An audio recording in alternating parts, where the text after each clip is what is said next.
Today we're going to talk about user testing. We're going to go over what user testing is and good practices for when you're user testing.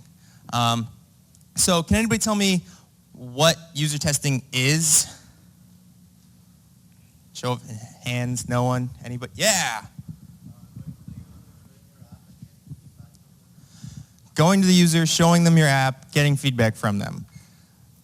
That's pretty close. The one slight change I want to make.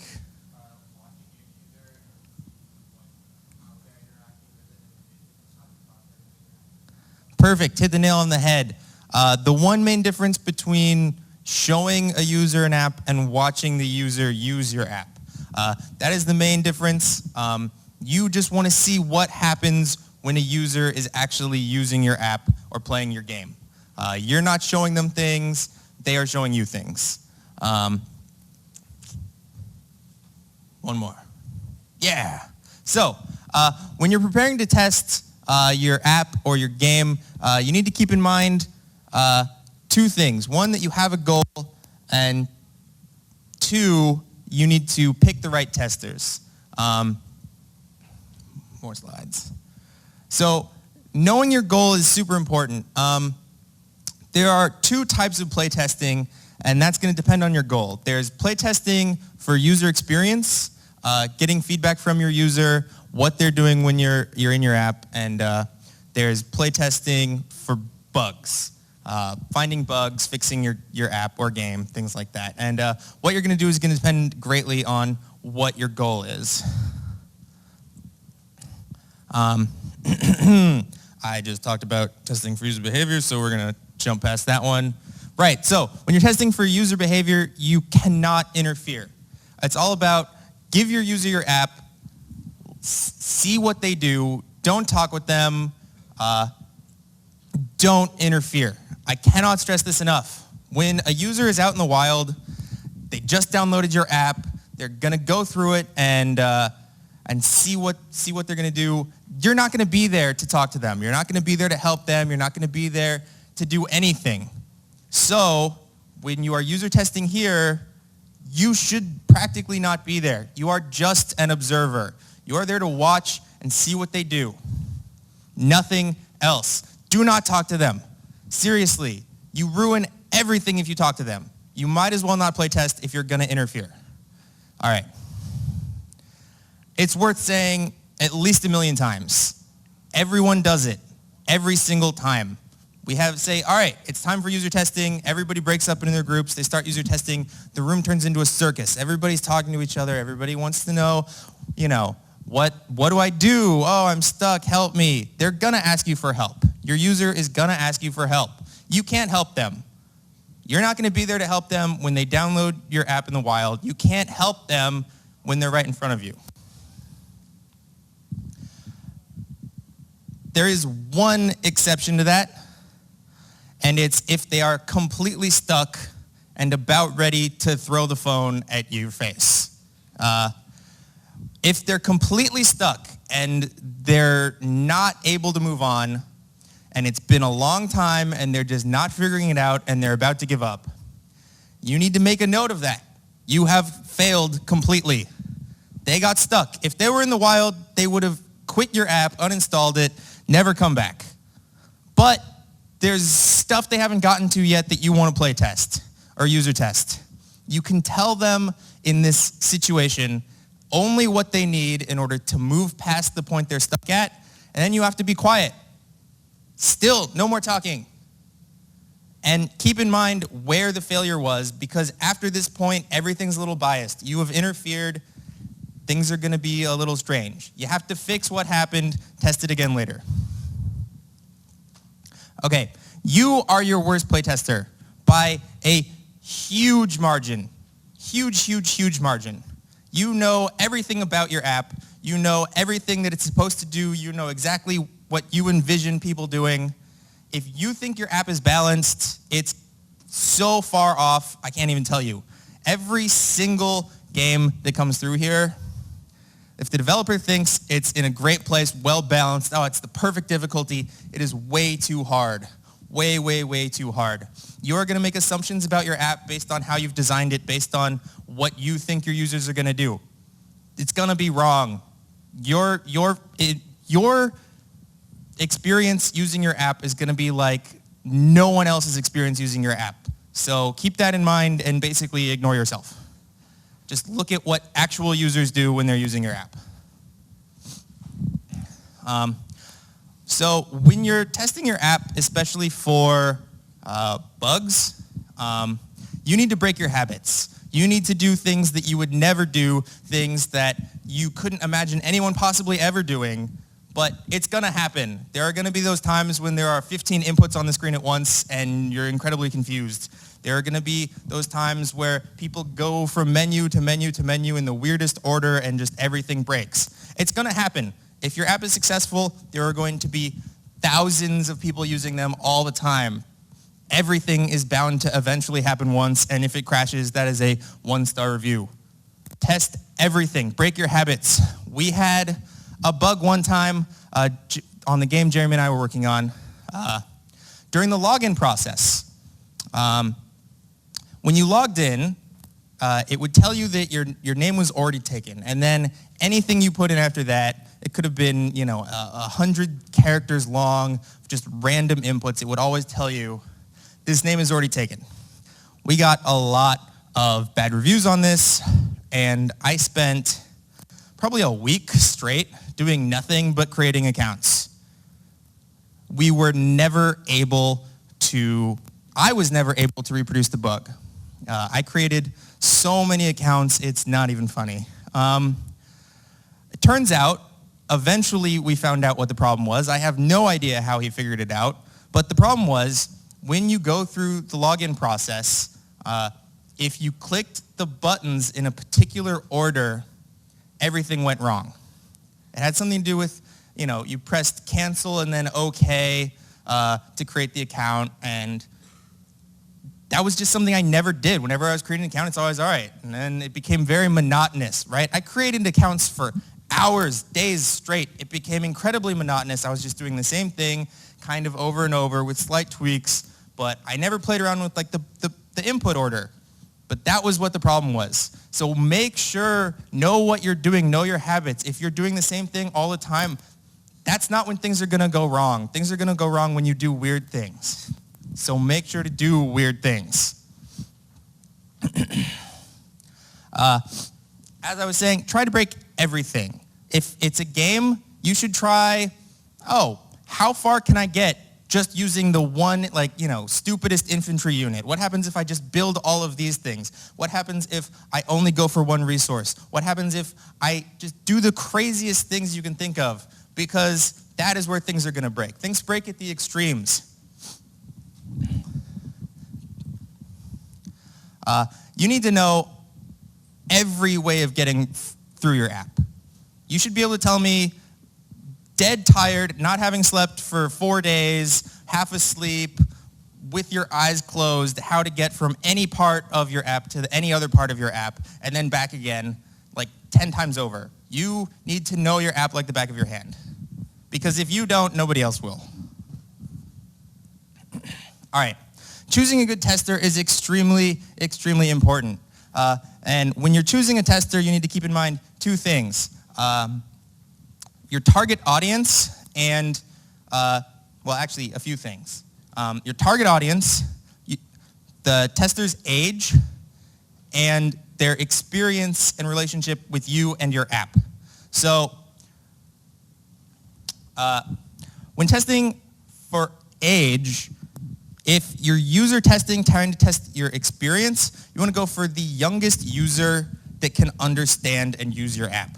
All right, so the question was, if they are done going through all the features in your app, should you still not interfere? Yes. If there's something in particular you want to test, it's a little bit different. Sometimes you do want to sort of steer them in a certain direction, but it's more important to note that if in that situation, you haven't gotten what you're looking for yet, why is that the case, right? Why do I not have the information that I'm looking for yet?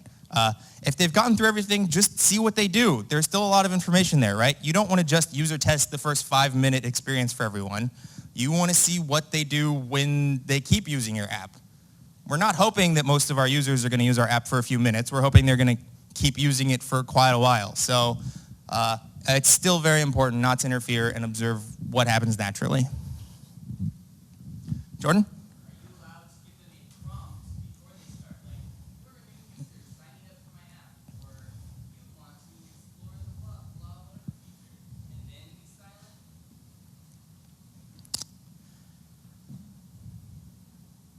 I would be very careful about giving a prompt beforehand. Sometimes you can do that, but any interaction you have beforehand is going to influence things, so you just have to keep that in mind. Okay. Right. Do they know your app? Are they familiar with your app? Especially when testing the first few minutes of user experience and just testing in general. When somebody downloads your app on the App Store, they're going to know practically nothing about it, maybe a few things. So if somebody already knows about your app and already knows what it's supposed to be, already has maybe tried it, has maybe seen what you're doing, everyone in your PM group, horrible user tester already. They know the premise, they know as things change, they know sort of what you've been doing. Nobody else is going to know that. They're terrible user testers. Don't use them. It has to be somebody fresh, somebody who doesn't know anything about your app. So make sure to keep track of everybody who's tested your app. Keep track of everybody who knows about your app. If they know about your app already, you can't use them. They're just terrible. Target audience is really important as well. If I'm making an app maybe about crowdsourcing doctor reviews, right? Oh, I have this doctor, he's terrible, great bedside manner, but he's just an idiot, he doesn't know anything. You should keep in mind, if your user is a doctor, they're probably going to have a very different opinion and perspective than anybody else. Not to say that you don't want a doctor's opinion, but you have to keep in mind their bias. If you're making a hardcore app, hardcore game, say, I wanted to make an RTS for mobile. Not that any of you are going to do that because that's a terrible idea. But if I did, and I wanted to make a real-time strategy hardcore game for mobile, my mom is probably a bad playtester.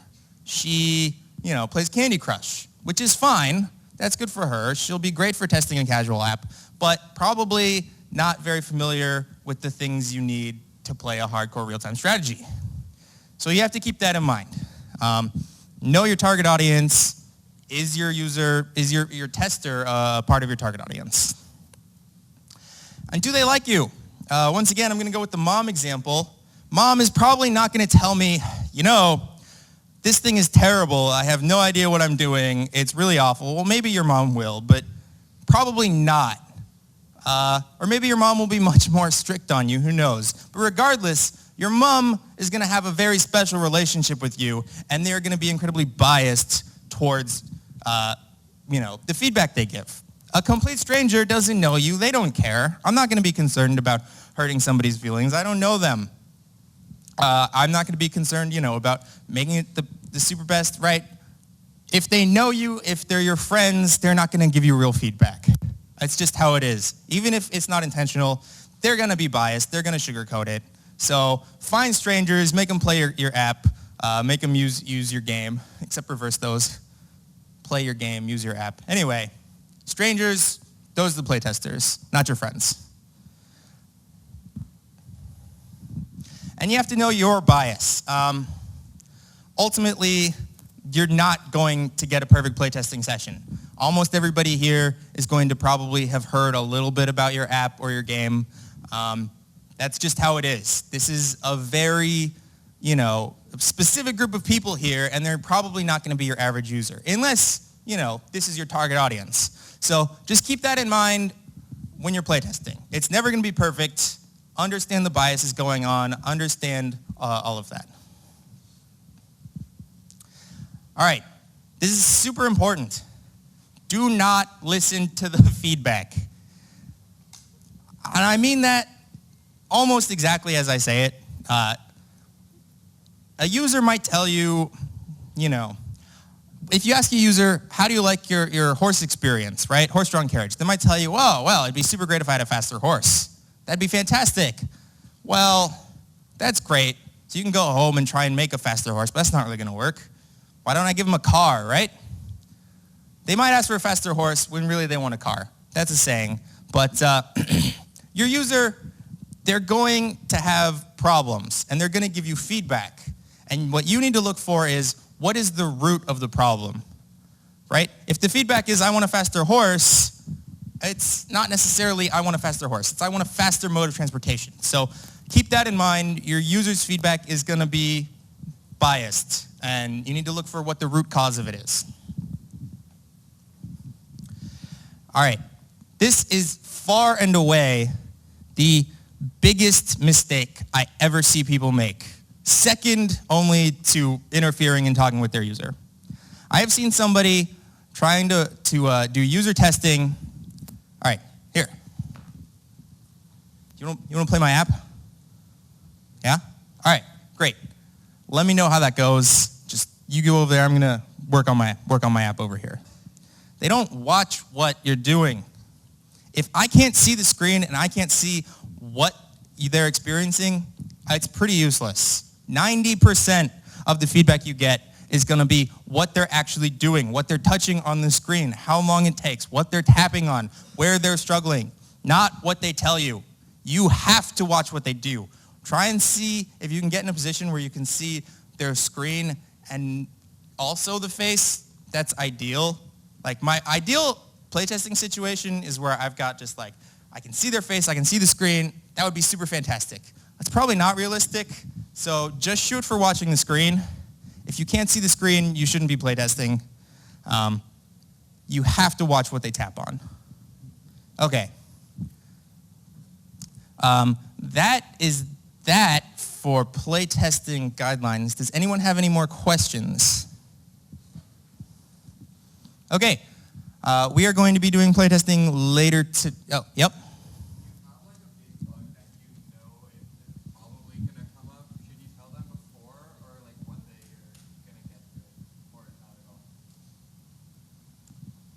Big bug that you know is going to happen.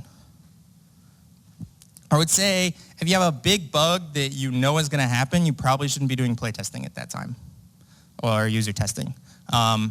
You would probably want to fix that bug, or at least if you have a big bug, you should be testing to find the bug and to figure out how to resolve the bug rather than user testing, because it's clear what's going to happen and that's not going to be a good experience for your user.